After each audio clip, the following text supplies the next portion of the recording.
हो गई है। एसपी और कांग्रेस ने इस मामले में सीबीआई जांच की मांग की है। साथ ही समाजवादी पार्टी ने गैंगरेप पीड़िता का इलाज का पूरा खर्च उठाने का ऐलान भी कर दिया है। आपको बता दें कि उन्नाव गैंगरेप कांड में सत्ताधारी बीजेपी विधायक कुलदीप सिंह सेंगर मुख्य आरोपी हैं। समाजवादी पार्टी ने हादसे के पीछे साजिश की आशंका जताते हुए सीबीआई जांच की मांग की है।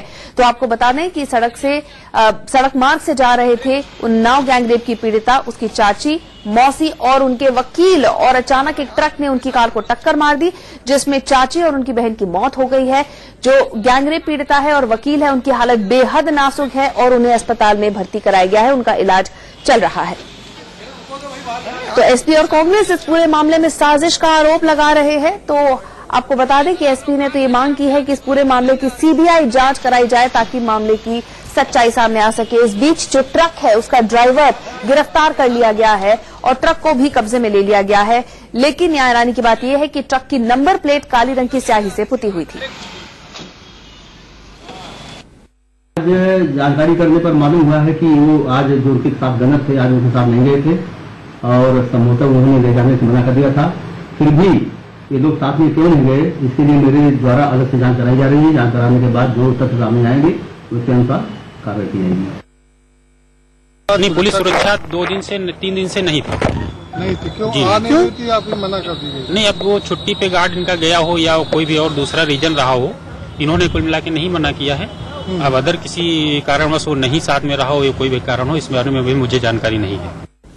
और इस घटना पर समाजवादी पार्टी के ऑफिशियल ट्विटर हैंडल से ट्वीट किया गया है। रायबरेली में उन्नाव रेप पीड़िता के परिजनों की सड़क हादसे में मृत्यु हृदयघाती घटना है। शोकाकुल परिवार के प्रति हमारी पूर्ण संवेदना है। इस मामले की सीबीआई जांच और मुआवजे का ऐलान किया जा चुका है। उन्होंने साफ तौर पे ये मांग की है कि एक तो सीबीआई जांच हो और मुआवजे का ऐलान भी हो। यहां आपको बता दें कि समाजवादी पार्टी ने पीड़िता के इलाज की पूरी जिम्मेदारी उठाई है। पीड़िता गंभीर रूप से घायल है, तो समाजवादी पार्टी जो पीड़ित लोग हैं, जो घायल लोग हैं, उनके साथ है। उनके इलाज में जो खर्च आएगा वो समाजवादी पार्टी देगी। और समाजवादी पार्टी के माननीय राष्ट्रीय अध्यक्ष जी का स्पष्ट मानना है कि इस घटना की सीबीआई जांच होनी चाहिए, तो जो चीजें संदेह में हैं वो भी साफ हो जाएंगी।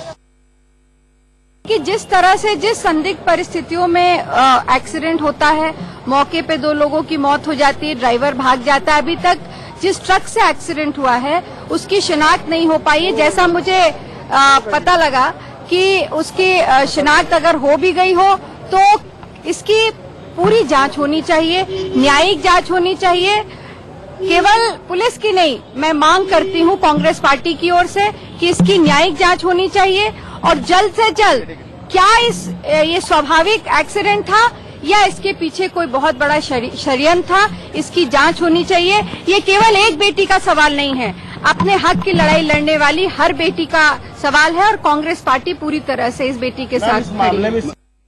विजय मिश्रा हमारे सहयोगी इस वक्त हमारे साथ जुड़े हैं। विजय, जिस तरह से दुर्घटना हुई है, सवाल तो कई खड़े हो रहे हैं, लेकिन फिलहाल अपडेट ये दीजिए कि पीड़िता की वकील की हालत कैसी है और ट्रक के ड्राइवर के ऊपर क्या कार्रवाई की गई है।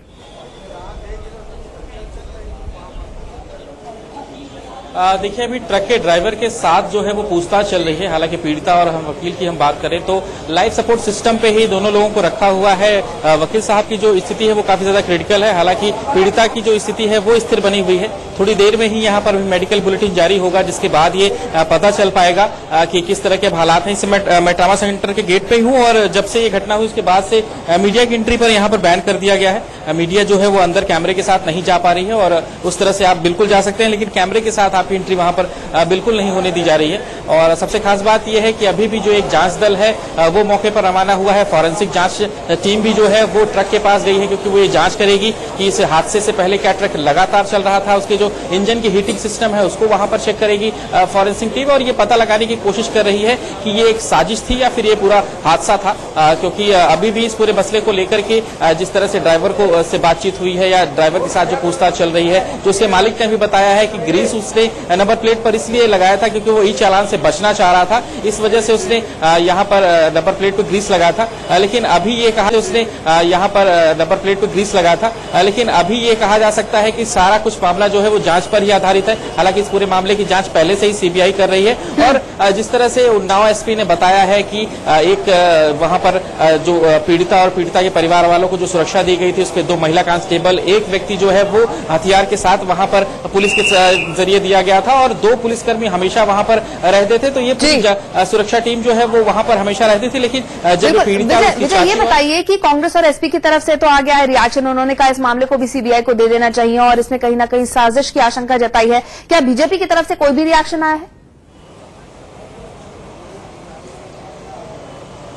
देखिए, अभी बीजेपी की तरफ से कोई भी रिएक्शन नहीं आया है। उसका मुझे लगता है सबसे बड़ा कारण यह है कि अभी भी सरकार इंतजार करना चाहती है, उसे भी इस बात को लेकर के वो श्योर होना चाहती है कि ये सचमुच हादसा था या फिर ये कोई साजिश थी, क्योंकि उसके बाद ही वो कोई रिएक्शन इस पर देगी। क्योंकि ये मामला पहले से ही सीबीआई पर था और ये बात सत्ता पक्ष अच्छी तरह से जानता है कि इस पूरे मसले को लेकर के विपक्ष जो है वो जरूर सरकार को घेरने की पूरी कोशिश करेगा और उसकी सबसे पहले मांग यही होगी कि इस पूरे मामले को सीबीआई को दिया जाए और फॉरेंसिक जांच लैब से जिस तरह से बात हो रही है कि टीम पहुंच करके पूरे मसले की जांच करेगी और इस बात का पता लगाएगी कि आखिर घटना की मुख्य वजह क्या थी, हादसा था या साजिश था, क्योंकि वो घटनास्थल पर पहुंचने के बाद ही, जांच के बाद ये बात सामने आ सकती है।